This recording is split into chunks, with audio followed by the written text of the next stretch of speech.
My name is David Hall. I work for Sustrans, and I'm hoping to illustrate to you this evening why the bicycle is such an important element of a modern modern transport system. Localism is the only transport game in town, and that's a quote from Norman Baker, the Under-Secretary of State for Transport. It's the headline for an article he's contributed to the Chartered Surveyor Journal this month. And with 80% of all travel in Britain local by nature, I hope that we can all agree that those are wise words and a sensible approach to transport planning policy. I think we have to accept that we have failed if we can't persuade as many people as possible to walk, cycle and take public transport when it's convenient to do so. The benefits are self-evident: reduced congestion, reduced pollution, improved health, safer streets, more attractive communities. By the way, when I've named my talk Free Your Bike, but everything I say applies equally to walking. Apart from anything else, when I'm cycling around on my bicycle, I regard myself as a lazy walker in any event. Back. Will it go back? Maintaining the status quo would be crazy and is simply not an option. And I want to give you the three big reasons: oil, health, and land use. And together, of course, they impact hugely on our well-being and on our productivity. And therefore, don't let anybody try to argue that there is no economic case for freeing your bike. But just three short points on those big issues. Oil. I don't know how many of you in the room know how many barrels of oil Britain burns every day, but just to put it into context, do you remember 2 years ago how horrified we all were when we were told that 55,000 barrels of oil was escaping every day following the BP oil rig disaster in the Gulf of Mexico? Do we all remember that? And the castigation that fell on BP and its chief executive, and the difficulties that arose between the two governments because people were saying this was so damaging to the environment, the local ecosystems, to the tourism and fishing industries along thousands of miles of coastline. And that went on, 53,000 barrels a day into the ocean for 3 months. Britain burns nearly 1.7 million barrels of oil every day. And I think you'll agree with me that when we see other sectors, construction and agriculture and manufacturing coming down, then we need to expect transport also to come down. But transport's demand for oil is going up, and the carbon footprint from transport is going up. There's quite an interesting headline in the Daily Telegraph a few weeks ago, which said, soaring oil prices will dwarf the Greek drama. And I have to say, this week in particular is very prophetic, isn't it? And we shall have to see how that plays out into the future. On health, in spite of more efficient engines, catalytic converters, unleaded petrol, oil pollution, pollution from exhausts is still a major killer in this country. A study that was reported by the BBC last month estimated that around 5,000 people in this country die prematurely from inhaling traffic fumes. And that's not only a tragedy for the people affected and their families, but the cost to the NHS for treating respiratory illnesses because people are breathing fumes in from traffic, in addition to treating illnesses which arise from obesity because of our sedentary lifestyles, I don't need to tell you, is enormous. Just a word on land use, because there was another study reported by the BBC in the last few weeks.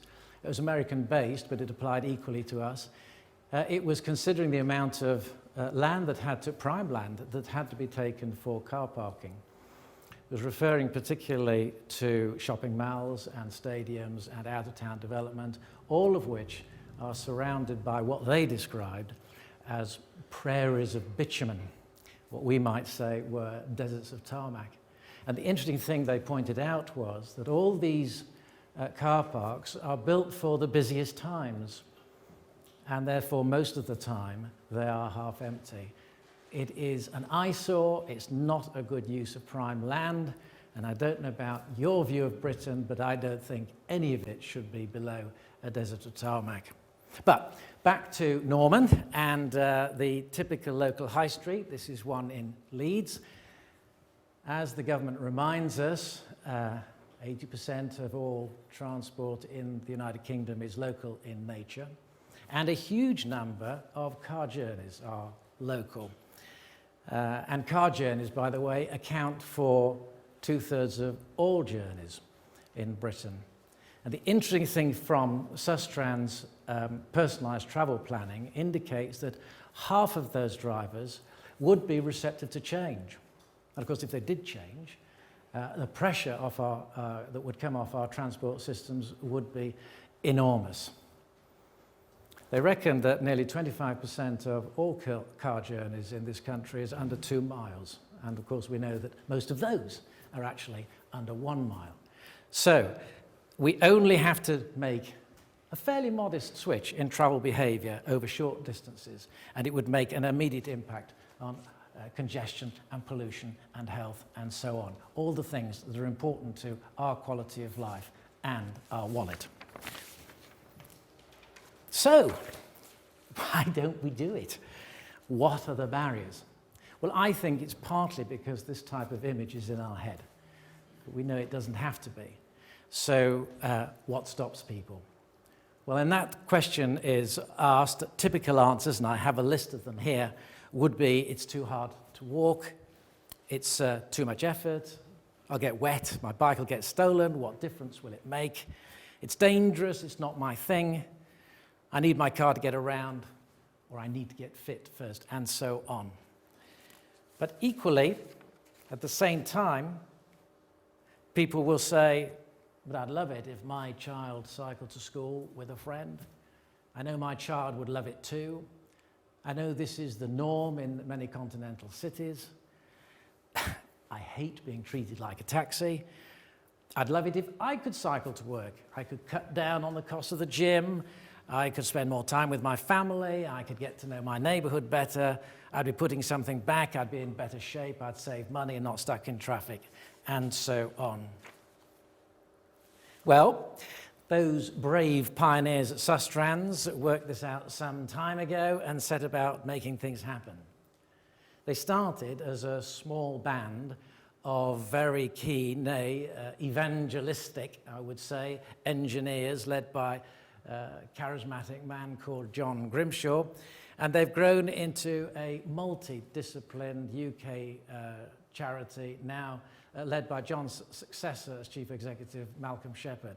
There is a staff of very motivated people.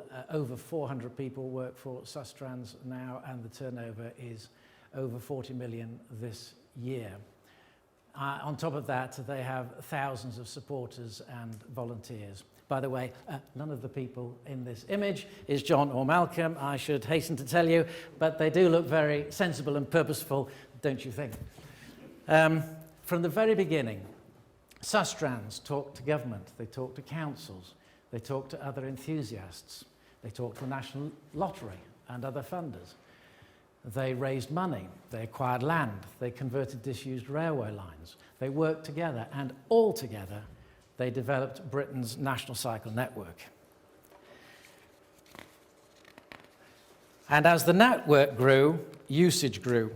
And as usage grew, interest in what was happening grew. So today, the National Cycle Network tops 13,400 miles of mapped and signed routes and over hundreds of miles of traffic-free greenways. And we monitor Over 500 million journeys made each year on the network, and in 2010 we monitored over 61 million journeys on the network made by children. So, how did they do it? It was simple. Make it safe, make it convenient, and wherever possible, make it spectacular. And the National Cycle Network is still continuing to grow, of course, and it'll be growing near you. As far as Wakefield, where we are today, I can tell you that this year the Dewsbury to Ossett Railway and its tunnel will reopen as part of the National Cycle Network, and we're also hoping to start to build a new greenway along the disused Methley lines in Castleford. Talking to kids is also important. They are the upcoming generation and their enthusiasm is contagious. And Sustrans Bike It program has been remarkably successful. This year, 90 Bike It officers will work with over 200,000 school children in hundreds of schools across Britain. And results from Bike It show that those schools that work with a Bike It officer, numbers of children who've never cycled to school before drops from 3/4 to half, and a third of the parents say that they thought their child had become more physically active, generally healthier as a result of Bike It. But what's particularly interesting to me is that nearly 15% of those parents said that they thought Bike It had worked on them too, in that they felt that they'd become more active as a result of their child cycling to school. Of course, what works for kids should work for adults too, particularly over short journeys, and today Sustrans is running Bike It type events in universities and workplaces. It must become a lifetime's habit. Simply helping somebody choose the right bike can overcome quite a hurdle. And what about public transport, access to public transport? Commuter train operators are increasingly interested in encouraging people to ride to the station. We know that 60% of all the UK population lives within a 15-minute bike ride of a UK station, but only 2% of the rail passengers try to access a station. So this is York, no longer an exceptional station. It's becoming more typical of many UK stations where safe access has been provided, secure parking, and where low-cost rental bikes are available. In case you're wondering, this train is not sitting on great balls of fire. It's reflections from the sun. So, back to Norman Baker and localism. In summary, here's the deal. If the government is serious when it says localism is the only transport game in town, these are the directions we have to go. This is the 5-point action plan. 1, encourage more people to change their travel behaviour by walking and cycling and taking public transport more often. To do this, offer people personalised travel planning advice, pound for pound. It really works. 2, create an attractive walking and cycling environment. To do this, slow traffic speeds, reallocate road space and keep building those walking and cycling networks. 3, ensure that the planning policy and practice you have reduces the need for large areas of car parking. 4, increase public transport usage by better integration of door-to-door accessibility. And 5, reform taxation and increase spending on sustainable travel. To do this, invest a higher proportion of road taxes and car parking charges and preventative health budgets on walking and cycling. As for the car, date it, don't marry it. And when you get home, if you haven't already done so, free your bike. Thank you very much indeed.